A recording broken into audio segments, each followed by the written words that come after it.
আসসালামু আলাইকুম দর্শক। আমেরিকা এবং ইরানের মাঝে যেই যুদ্ধ চলতেছিল এবং অবশেষে একটা ঐতিহাসিক চুক্তি হলো, সেই চুক্তিটা পাকিস্তানের মধ্যস্থতায় সম্পাদিত হয় এবং এই চুক্তিটা গতকালকে সম্পাদিত হয়। এখন আমরা বা সারা বিশ্ব আশা করতে পারি যে বিশ্বে শান্তির সুবাতাস বইবে যদি চুক্তির স্বার্থ যেই তিন পক্ষ আছে, যে ইসরায়েল, আমেরিকা, এবং ইরান, এই চুক্তিগুলো মাইনা চলে, তাহলে এই চুক্তির ভবিষ্যৎ ভালো এবং হচ্ছে এই চুক্তিটা যে চুক্তি সেই চুক্তিটা হবে। তো আমরা যেই ইরানের যেই দফাগুলো আছে সেগুলা গুরুত্ব পাইছে এবং সবচেয়ে মূল বিষয় হচ্ছে এখানে হরমুজ প্রণালী আজকে থেকে পুরো টোটালি ওপেন হয়ে যাব এবং এইখানে কোনো প্রকার কোনো টোল ইরান ধার্য করব না এবং যত প্রকার মাইন আছে সেগুলা অপসারিত করব এবং বা যেই জাহাজগুলো আছে বাণিজ্যিক জাহাজ সেগুলোর জন্য পুরোপুরি ওপেন করে দেব সবার জন্য ইরান।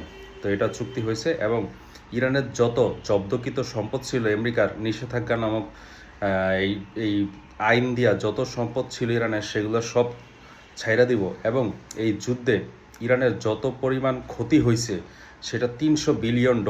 এই ক্ষতিপূরণ আমেরিকা দিব ইরানকে, অলরেডি দেওয়া শুরু করে দিছে এবং এবং তারা তাদের যেই বাণিজ্যিক নিষেধাজ্ঞা ছিল সেই নিষেধাজ্ঞা ওপেন করে দিছে।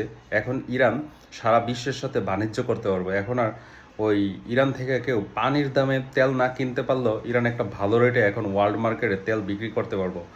এবং ইরান বলছে যে ইরান ইরান মানে এই চুক্তিটাও করছে, এই চুক্তির মধ্যে আছে যে ইরান কখনো মানে পারমাণবিক অস্ত্র তৈরি করবো না, অথচ এটা আগেও কখনো করে নাই। তাদের যেই সর্বোচ্চ নেতা আয়াতুল্লাহ খামেনি, উনি এটা একটা ফতোয়া দিয়ে গেছিল যে তারা মানে মানুষের বা মানবজাতির জন্য ধ্বংসের জন্য এইরকম ধ্বংসাত্মক অস্ত্র তারা তৈরি করব না এবং এটা কখনো করেও নাই, করবো না। কিন্তু তারা ইউরেনিয়াম যেই সমৃদ্ধকরণ প্রক্রিয়া সেটা তারা করে যাব।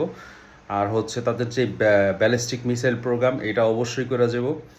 মানে তাদের যেই আত্মরক্ষামূলক যেই অস্ত্রগুলো আছে ইন্ডাস্ট্রি, এইটা নিয়ে তারা কোনো নো শেয়ারিং, জাস্ট অনলি হচ্ছে তারা কি বলে হচ্ছে পরমাণু অস্ত্র বানায়ও না।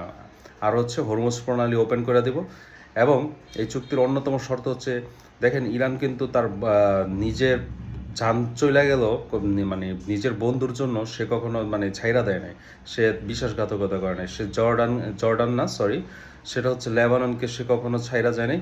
লেবাননকে ওইখানেও যুদ্ধবিরতি কার্যকর হয়েছে। সো ইসরায়েল যদি ওইখানে বম্বিং করে তাহলে এই যুদ্ধবিরতি কার্যকর থাকবো না। সো ওইখানেও যুদ্ধবিরতি হয়েছে, যদিও প্রক্রিয়াটা খুব জটিল।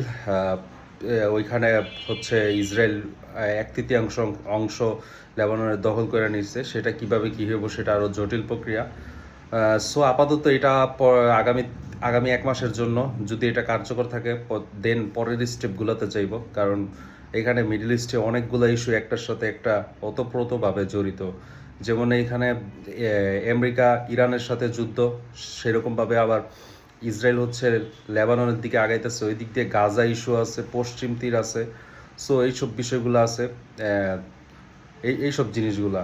এখন যদি এই চুক্তিটা কার্যকর হয় তাহলে দেখা গেছে এরকম চলতে থাকলে দেখা গেছে ওয়ার্ল্ড মার্কেটে তেলের দামটা কমতে পারে। তখন এটার প্রভাব হয়তো 2-3 মাস পরে আমাদের বাংলাদেশেও আসতে পারে। তখন হয়তো বা আমরা কম দামে মানে তেলের দাম কমানো হইতে পারে। সো আশা করি যে মিডল ইস্টে শান্তি আসুক। ধন্যবাদ।